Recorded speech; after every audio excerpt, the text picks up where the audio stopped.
All right, I'm going to be talking about the NBA opening games that just happened last night. And the first game was the Celtics and the Knicks, and then the second game was the Lakers and the Wolves. So first to talk about the Celtics, it was they looked dominant as ever. They were making threes at a high clip.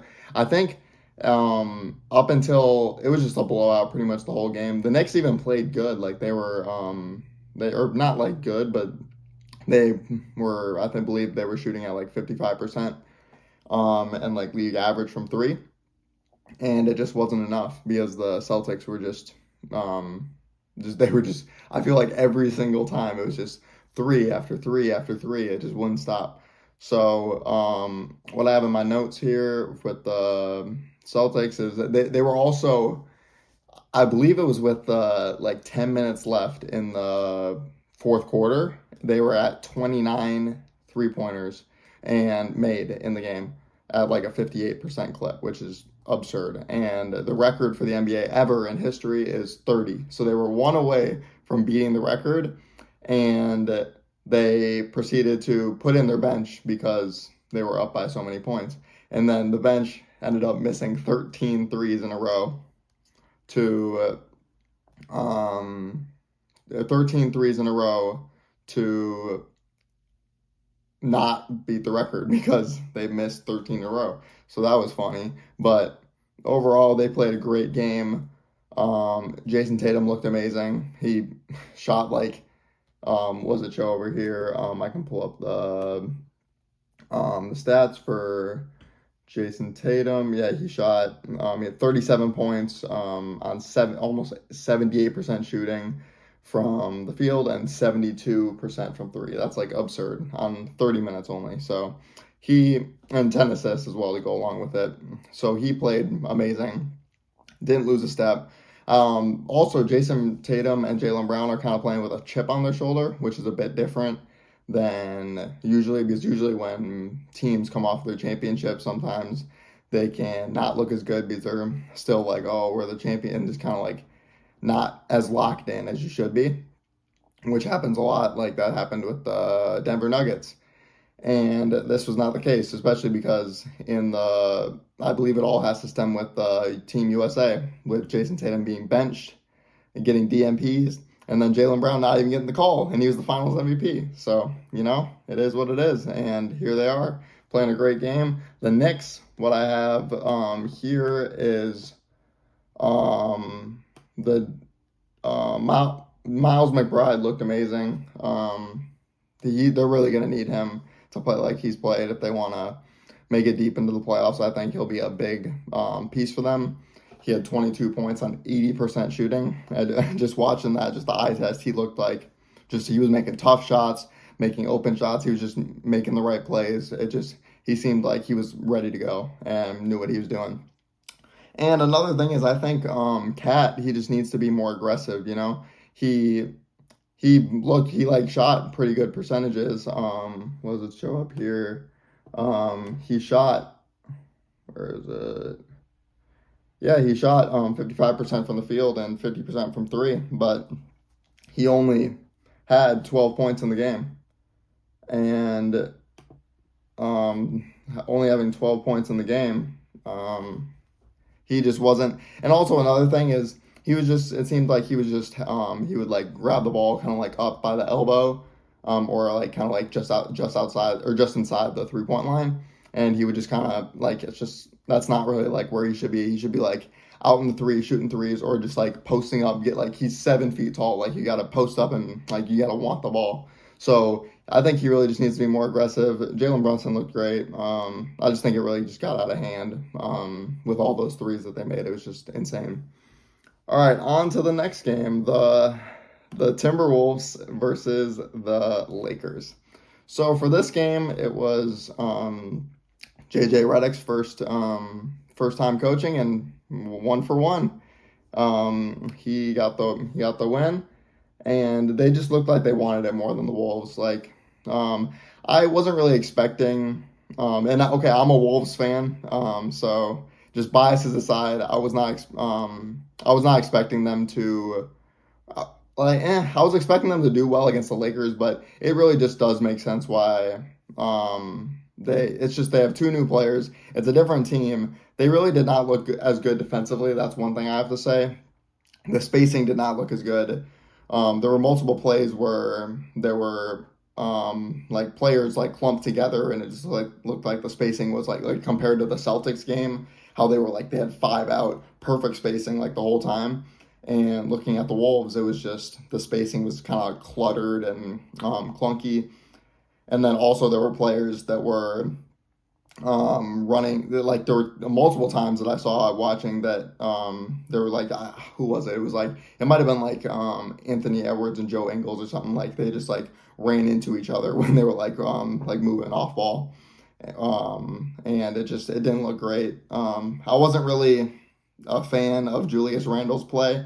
He really didn't look good. It's just he had a lack of effort, it seemed like, out there. And I know his like body language always throughout his in his career.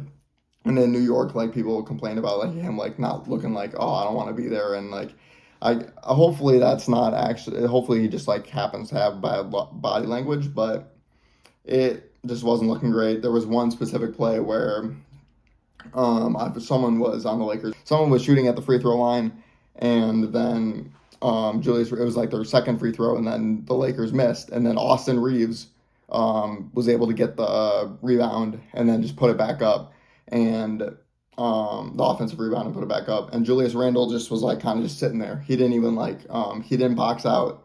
And then once Austin Reeves got the ball, he didn't even defend. He was just like standing there. It's like just like a cone. He wasn't moving. So and doing what he's supposed to do. So I really just think just the lack of effort out there wasn't great to see from Julius Randle. Hopefully he can improve on that. And overall, yeah, just the Lakers looked amazing though.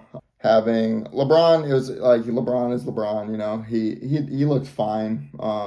Nothing super crazy for LeBron. He had like 16 points. And it was decent for him.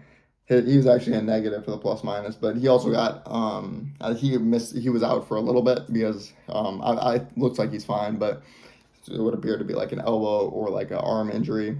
But he went out for quite a while. But then Anthony Davis, he's really just trying to. I feel like he's kind of playing with a chip on his shoulder a bit. Like he's like one of the best defensive players in the NBA, and he does not have a defensive player of the year.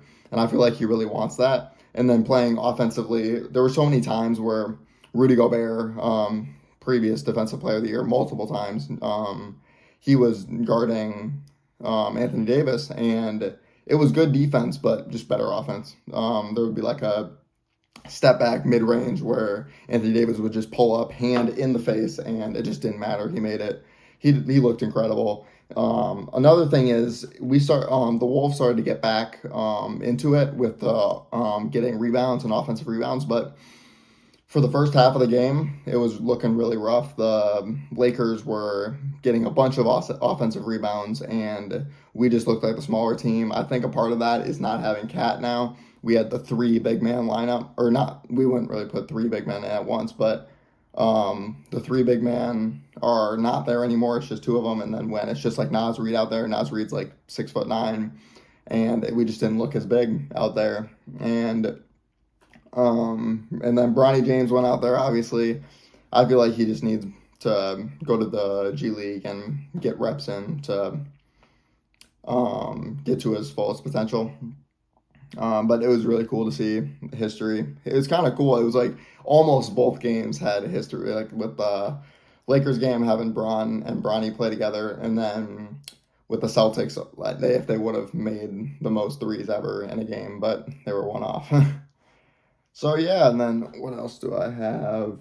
Rui Hachimura played great. He looked like he was aggressive out the gate, really wanted it, was making the right plays, playing well, playing good defense. Yeah, and then Dalton Connect, he didn't get too many shots up. He only got he went 2 for 4, and yeah, but he looked great though. Just coming out there and looked like he saw his first 2 baskets go in. That's a great thing to see for the rookie, being able to just get it going, get the reps in, and yeah, and then Austin Reeves was solid, getting good offensive rebounds.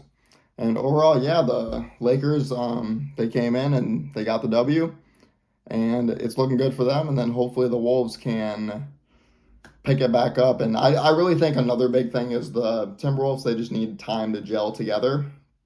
If they can gel together and actually have time to like mesh and get the chemistry going, because it's been what, like a month or two, like max. I think only like a month since Karl Anthony Towns got traded away, and we got in Dante DiVincenzo and Julius Randle. So it's gonna take time to mesh together. Another thing is Mike Conley looked pretty bad, but he's like getting really, really old, so can't expect too much from him. I really think we should have played Rob Dillingham, or even like gave Luka Garza a little bit of run, because they played great. Or they played Luka Garza especially played great in the preseason. But yeah, it's just, and Nickeil Alexander, he played great. He found his shots. They were going in, so that was great for him.